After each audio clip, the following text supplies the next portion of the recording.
We're in Roy City, Texas today to talk about this gable to single pitch that has some really unique architectural features and a few things that are a little bit different than what we normally do.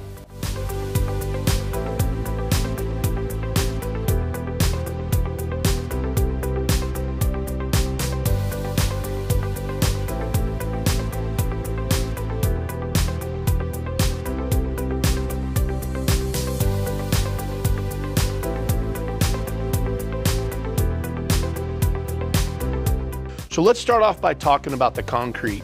That's one thing we always focus on, and I'll tell you why. The foundation is super important, but aesthetically, you also see a lot of really bad concrete. We really like to take to heart the fact that the concrete is going to be highly visible, it's going to be seen, and we don't want to just kind of slop it in.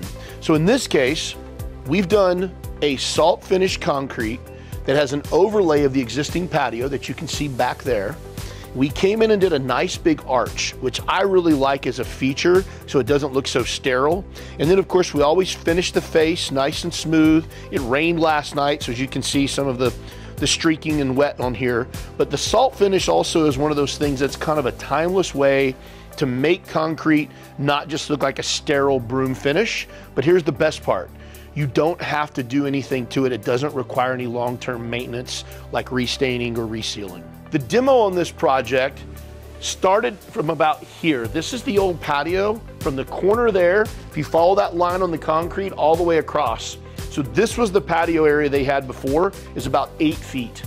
And it was very shallow, which means they got a lot of sun and a lot of rain, and it was almost unusable.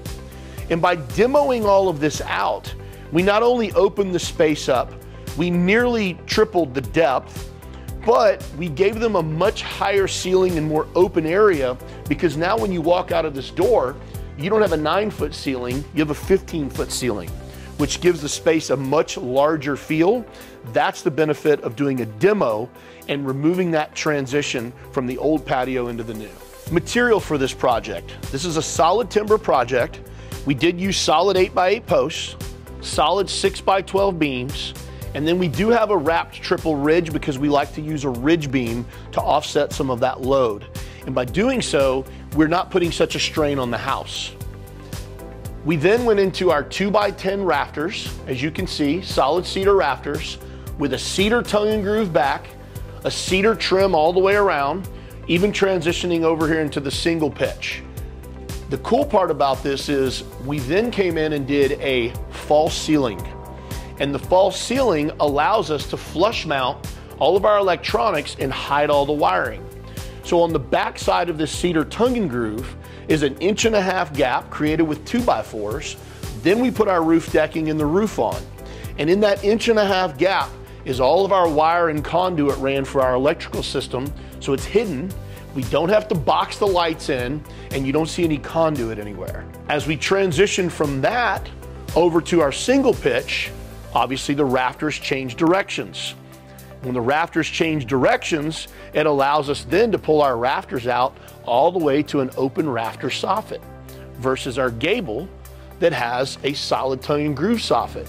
So it gives you a little bit of elemental change.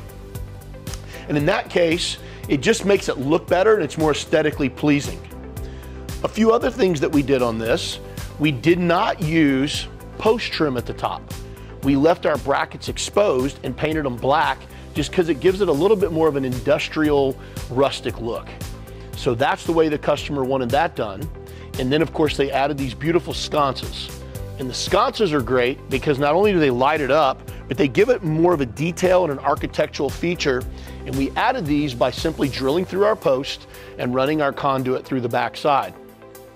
That's something great you can do on any structure that really gives it a lot more character.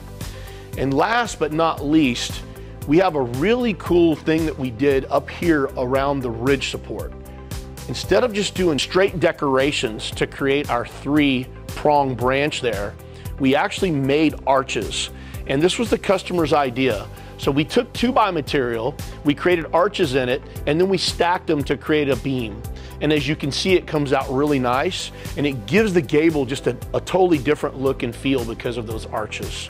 So when considering doing your outdoor living project, remember, it's not just about a picture or an idea or something maybe you saw, you really want to think through all of the details. In this case, there's a lot of variation, even though it looks just like a gable to a single pitch.